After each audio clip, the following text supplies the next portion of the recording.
Question number 36 देखो, इसमें क्या कहता है 150 worker were engage to finish a piece of work in a certain number of days.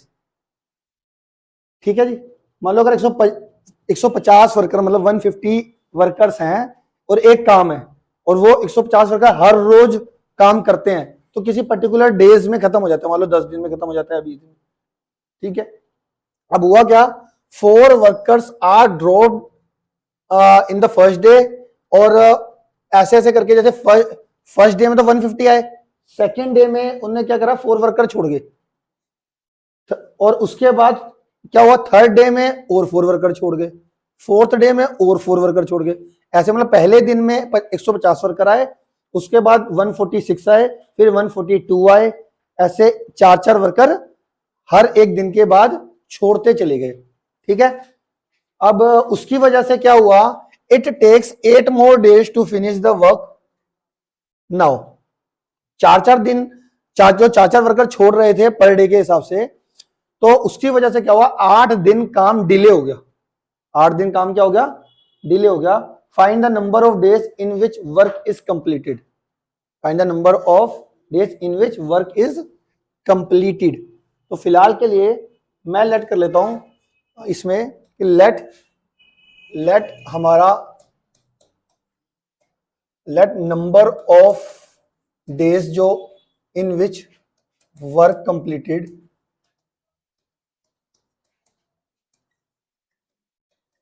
वो मैंने मान लिए is equal to x days. कितने हो गए, एक्स डेज सेलेक्ट कर लेते हैं। ठीक है, अब फिलहाल के लिए मैं इसमें देखो 2 केस लेके चलूंगा। एक वो वाला केस लेके चलूंगा जिसमें कि वर्कर ने काम नहीं छोड़ा। अगर वर्कर ने काम नहीं छोड़ा तो एक्स डेज लग रहे हैं, और अगर वर्कर काम छोड़ रहे हो 4-4 वर्कर पर डे के हिसाब से, मतलब पहले दिन 150 आए, दूसरे दिन 146 आए, तीसरे दिन 142 आए, उसके हिसाब से क्या हुआ था 8 दिन ज्यादा लगे थे, है ना। तो let the number of days in which work is completed वो आपने एक्स डेज मान लिया। ठीक है, अब अकॉर्डिंग टू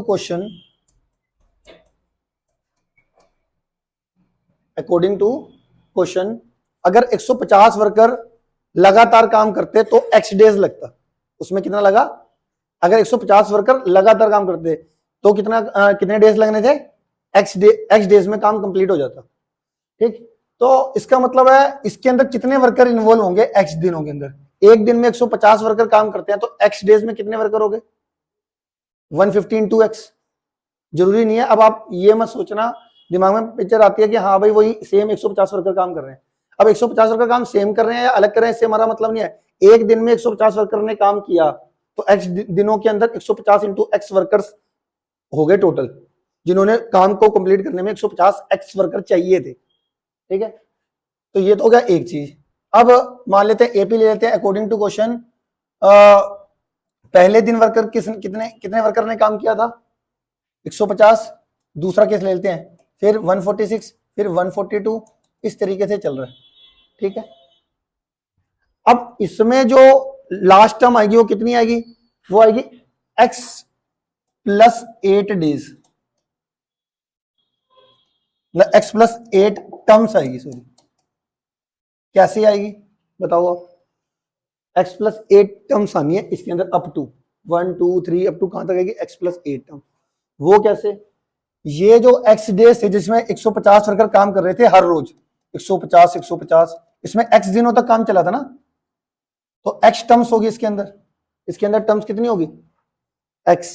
जब 150 वर्कर हर रोज काम कर रहे हैं तो x दिनों में काम खत्म हुआ, तो x दिनों तक वर्करों ने काम किया होगा ना।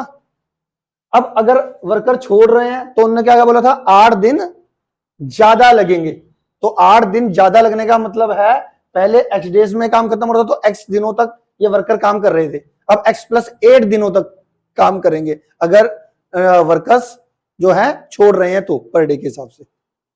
ये समझ में आई इतनी बात, ओके है इतना, ठीक है, यहां तक किसी को दिक्कत तो नहीं है। हाँ जी, हाँ देखो अगर x डेज काम चला तो x दिनों के अंदर वर्करों ने काम किया होगा ना, मैंने कहा x दिन मेरे घर का काम चला, तो x दिनों के अंदर जो वर्कर तो आए होंगे ना मेरे घर काम करने, तभी x दिनों तो काम चला।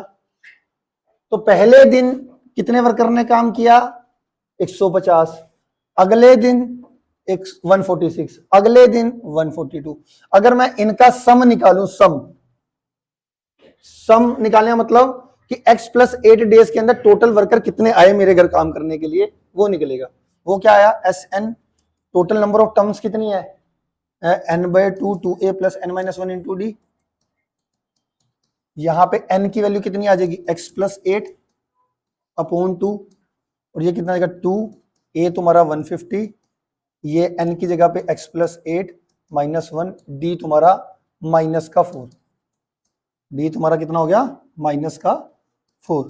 तो x प्लस 8 अपॉन 2, ये आ जाएगा 300, और ये माइनस 4 को x से करोगे तो माइनस 4x, और ये 7 को माइनस 4 से मल्टीप्लाई करोगे माइनस का 28।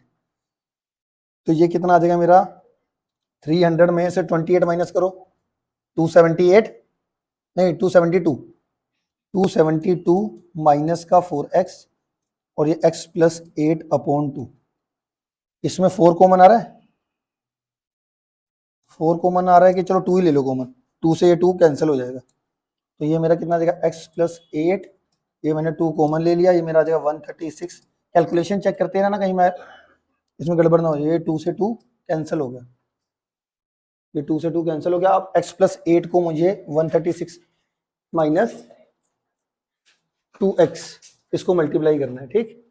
x प्लस 8 को किससे मल्टीप्लाई करना है? 136 माइनस 2x से।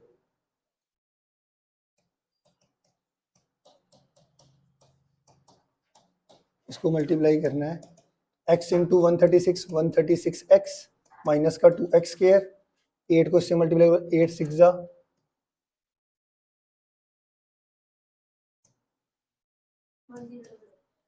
और 16x। तो ये कितना आ जाएगा हमारे पास? माइनस का 2x स्क्वायर, और ये करेंगे तो प्लस का 120, और प्लस का 120x प्लस का 1088। ये तुम्हारा SN आ गया, मतलब ये इतने वर्कर्स की इक्वेशन आ गई, ठीक है। एक अगर हम बात करें, अगर हम यहाँ पे बात करें कि भैया अगर 150 वर्कर पर डे काम करे और लगातार, इसमें ड्रॉप नहीं, इसमें 50 वर्कर्स में जो 4-4 वर्कर का ड्रॉप था ना, वो तो एक केस हो गया। अगर ड्रॉप नहीं करते तो टोटल वर्कर कितने काम करे होंगे उस दिन? उन्होंने 150 इंटू एक्स, है ना। ये भी टोटल नंबर ऑफ वर्कर आ गए, और ये भी टोटल नंबर ऑफ वर्कर आ गए। तो ये दोनों को मैं इक्वल कर सकता हूँ, इन दोनों को मैं इक्वल कर सकता हूँ। तो यहाँ पर हमारे पास क्या हो जाएगा? इक्वेशन 1 आ गई, ये इक्वेशन 2 आ गई।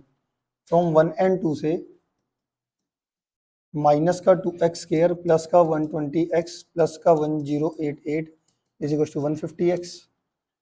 इस माइनस 2x स्क्वायर को उधर भेजो, प्लस का 2x स्क्वायर, ये 120x को उधर भेजेंगे तो 120 माइनस ये 150 माइनस 120 30x, और ये 1088 को भेजोगे तो माइनस 1088। 2 कॉमन ले लो, कितना आ जाएगा? x square plus 15x plus 2 बन जाएगा 544। 2 को डिवाइड में भेज दो, तो ये कितना आ जाएगा finally? x square plus 15x minus 544 is equal to 0। Clear है? अब इसकी आप क्वाड्रेटिक फॉर्मूले से इसको सोल्व कर लो। इसको x square plus 15x minus 544 equal to 0, और यहां से आपकी क्या निकल जाएगी? x की वैल्यू निकल जाएगी। x क्या माना था आपने? कि x डेज में काम कंप्लीट हुआ था हमारा। तो यहाँ से निकाल लो, a की वैल्यू 1, b की वैल्यू 15, c की वैल्यू -54। ठीक है, x कितना आ जाएगा? माइनस बी प्लस माइनस, या ऐसा करो पहले वो निकाल लो, डिस्क्रिमिनेंट निकाल लो, बी स्क्वायर माइनस 4, a कितना है 1, c कितना है -4।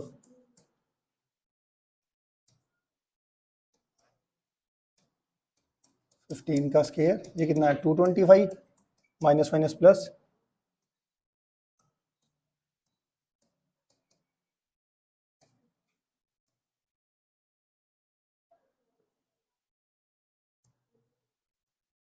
देखना कितना आ रहा है, 2401 आ रहा है क्या? डी रूट डी कितना आएगा? अब ये किसकी लाइन में आंसर आने वाला है? अगर मैं पेयर बनाऊं तो ये 24 किसका स्केयर के बीच में आता है? 4 का स्केयर 16, 5 का स्केयर 25, तो 5 का स्केयर 25 ज्यादा हो गया, तो 4 का आएगा, तो 40 की लाइन में आंसर आने वाला है। 49 आ सकता है और 41 आ सकता है, देखो कौन सा आएगा। आ रहा है 49, तो ये इसका रूट आ गया 49, ठीक है। 2401 का रूट कितना आ गया? 49। x is equal to minus B plus minus root D upon 2a, minus B तुम्हारा 15 था अपॉन 2 तुम्हारा a तुम्हारा 1 था। एक बारी बीच में प्लस का साइन, एक बारी बीच में माइनस का साइन। 49 प्लस 50 में से 15 माइनस करो, कितना आया? 34, 17 कितना आया? x कितना आया? 17 डेज। और इसमें अगर वो ड्रॉप वाला केस देखा जाए तो ड्रॉप वाले केस में कितने दिन हो गए? x प्लस 8 डेज थे, तो अगर उसमें मैं 8 ऐड कर लूं तो ड्रॉप लेवल, अगर उसने पूछा था हमारे को कि अगर वर्कर छोड़ते हैं, क्वेश्चन पढ़ लो एक बारी क्या बोल रहा है इसमें। 150 worker are engaged to finish the work in a certain number of days. 4 workers dropped in the second day, 4 more workers dropped in the third day, and so on. It takes 8 more days to finish the work. Now find the number of days in which work is completed. जब drop हो रहा था उस समय पूछ रहा है कि वर्क कितने में कंप्लीट हो रहा है, ठीक है। तो मैंने जो x माना था वो क्या माना था? अगर 150 वर्कर लगातार काम कर रहे हैं तो x डेज लगेंगे। अब ड्रॉप लेवल का पूछ रहा है कि भैया अगर 4 वर्कर छोड़ते जा रहे हैं तो x प्लस 8 डेज हो रहे थे, कितने? x plus 8 days. तो यहां पर हमारा आंसर कितना आने वाला है जो पूछ रहा है? x प्लस 8 कितना निकलेगा? 17 प्लस 8 कितना हुआ? 25 डेज, जब हमारा